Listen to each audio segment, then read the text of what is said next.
ඔයාලා මේ වීඩියෝ එක බලන්න තෝරගන්න ඇත්තේ ඔයාලා අනුකලනය කියන්නේ මොකක්ද කියලා දන්නවා ඇති. ඉතින් ඒකෙන් මෙච්චර දවසක් ඔයාලා වර්ගඵල හොයලා ඇති, පරිමා හොයලා ඇති. ඊට පස්සේ අවස්ථිති ගුණ ශේෂ්ත්‍ර තීව්‍රතාව වගේ ගැඹුරු මාතෘකාවලට ගිහිල්ලා ඇති. ඒ උනාට තවමත් ඔයාලා ගොඩක් දෙනෙක් මේ අනුකලනයෙන් කොහොමද ප්‍රස්ථාරයක ශ්‍රිතයක දිගක් හොයන්නේ කියන එක දන්නේ නැතුව ඇති. ඉතින් ඒකට අපි යොදා ගන්න යන්නේ අපි පොඩි කාලේ පළවෙනියටම ඉගෙන ගන්න ප්‍රමේය පයිතගරස් ප්‍රමේය. ඉතින් අපි විනාඩි 2-3කින් බලමු කොහොමද මේ අනුකලනයෙන් ප්‍රස්ථාරයක දිගක් හොයන්නේ කියන්නේ.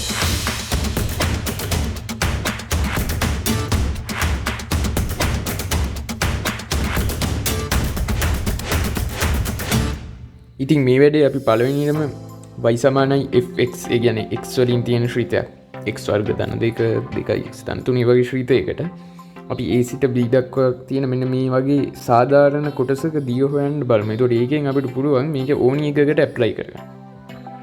ඉතින් මේකට කොහොමද පයිතගරස් ප්‍රමේය දාන්නේ? මේකට දාන්න බෑනේ, මේක කොහොමදත් වක්‍රයන්නේ. ඉතින් පයිතගරස් ප්‍රමේය දාන්න වෙන්නේ මෙන්න මේකෙන් ගන්නවා අපි අංශු මාත්‍ර දිග.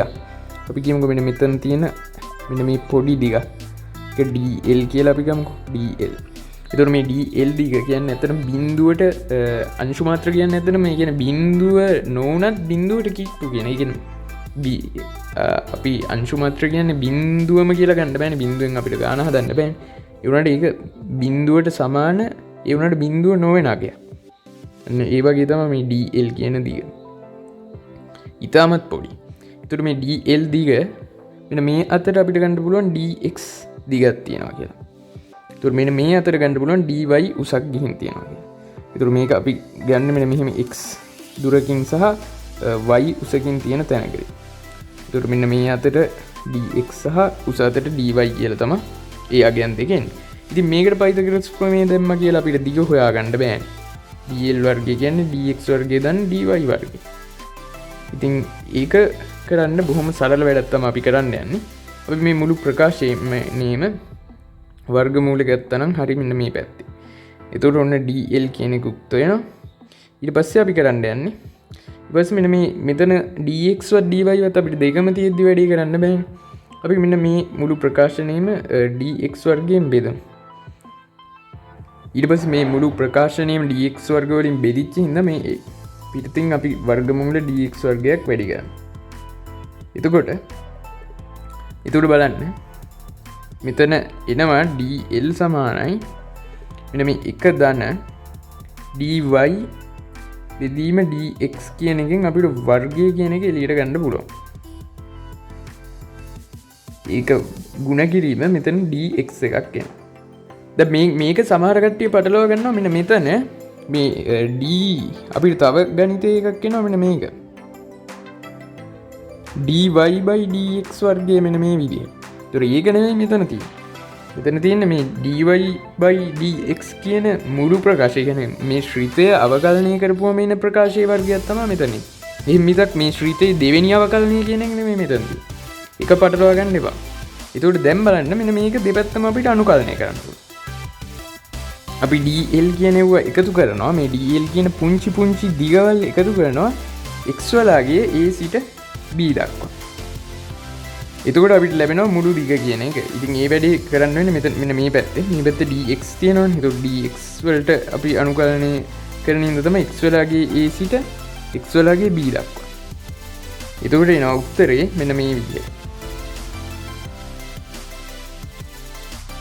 එතකොට මෙන්න මේ ආවේ මේ ශ්‍රිතයේ a සිට b දක්වා තියෙන මුළු දිග. ඉතින් අපි දැන් පොඩි උදාහරණයක් දෙකක් බලමු කොහොමද මේක ප්‍රායෝගික ප්‍රශ්නයකට ඕනි ප්‍රශ්නයකට ඇප්ලයි කරගන්න පුළුවන් මේක ඕනි දිගක් හොයන වැඩකට. ඉතින් අපි බලමු උදාහරණයක් දෙකක්. බොහොම සරල උදාහරණයක් පළවෙනි උදාහරණ විදියට. මෙතනදී මම ගත්තේ y සමානයි x වර්ගයේ ප්‍රස්ථාරය. මෙන්න මේ x සමානයි 1 ඉඳන් x සමානයි 2 දක්වා තියෙන මෙන්න මේ වක්‍රාකාර ඡාප කෑල්ල. මෙන්න මේ හැඩති ඡාප කෑල්ල දිග තමයි දැන් අපි හොයන්නේ. ඒතර ඔයාලට මතක ඇති පළවෙනි පියවර මොකද්ද? මෙන්න මේකේ අවකලනය ගන්නවා. මේකේ අවකලනය අපි y බා කියලා ගමු. ඒක 2x වෙනවා. ඒක ගන්න විදිහ ඉතින් මතක තියෙන්න ඕනේ. මොකද x වල n වෙනි බලයේ අවකලනය කරපුවම ඉන්නේ n x n ඍණ 1. එතකොට මෙන්න මේ 2x කියන එක තමා මෙන්න මෙතෙන්ට බැටෙන්නේ වර්ග වෙලා. එතුර අපිට මෙන මේ DL වල අනුකලනය ගැන මුළු දිග කියන එක ලැබෙනවා. එකේ ඉඳන් දෙක දක්වා වර්ගමූලය ඇතුළේ එක ධන මෙන්න මෙතෙන්ට එන්නේ 2x කියන එකේ වර්ගයක්. ඒ කියන්නේ 4x වර්ගය dx. ඉතින් එතකොට දැන් මේක අනුකලනය කරන්න දැන් යද්දී කෙලින්ම මතක් වෙනවා මොකද්ද මෙන්න මේ වගේ එකකට අපි දාන්න ඉගෙන ගන්න මොකද්ද tan x x සමානයි tan θ කියන ආදේශ ගන්න පුළුවන්. ඒ ආදේශ අන්න ඒකයි මේ වගේ තැන් වල තමයි අපි ඒ ආදේශ ඉගෙන ගන්න. සම්මත ආදේශ කියලා අනුකලනයේ වෙනම ආදේශ සෙට් එකක් ඉගෙන ගන්නවා. ඒතකොට මේ සෙට් එක දැන් මාත් දාන්නවා මෙන්න මෙතන උඩ කාඩ් එකකින් ඔයාලට ඒක ඉස්සරහට බලන්න පුළුවන්. මේ වගේ ප්‍රකාශ ලීසින් සුළු කරන්න නම් දාන්නේ x සමානයි tan θ කියන ආදේශය. ඒක මට කෙලින්ම මතක් වුණා. ඉතින් මම දැන් මේ ගානස්සේ ඕක දාගෙන සුළු කරලා කාලය අපත යවන්න නැතුව මම කැල්කියුලේටර් එක පාවිච්චි කරනවා වැඩේට.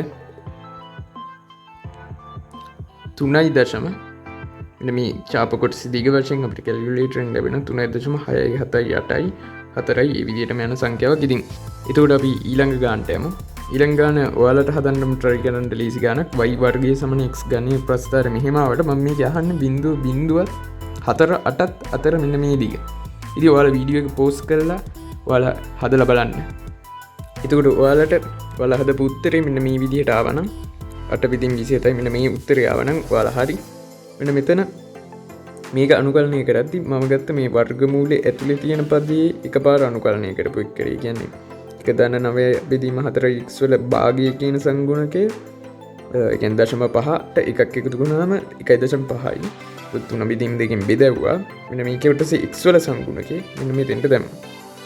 අර රේඛීය ශ්‍රිතයක් කියන එකක් එකපාර අනුකලනය කරන්න පුළුවන්. මේකට කෙලින්ම මම x වල n වෙනි බලයේ අනුකලනය තමයි මෙතෙන්දී උදාගත්තේ. x වල n වෙනි බලයේ අනුකලනය කරාම x වලින් ධන එක බෙදීම n ධන එකනේ. ඒ උනාට x වෙනුවට අපි ගත්ත මෙන්න මේ ප්‍රකාශයෙන් නම් මෙතන 9/4ක් ආවා. ඔයාලට මේ උත්තරය ආවනම් හරි. ඉතින් මම හිතනවා මේ වීඩියෝ එකෙන් ඔයාලා මොනවා හරි අලුත් දෙයක් ඉගෙන ගන්න ඇති කියලා. ඉතින් ඔයාලා මොනවා හරි අලුත් දෙයක් ඉගෙන ගත්තා නම් අපේ channel එක subscribe කරන්නත් අමතක කරන්න එපා.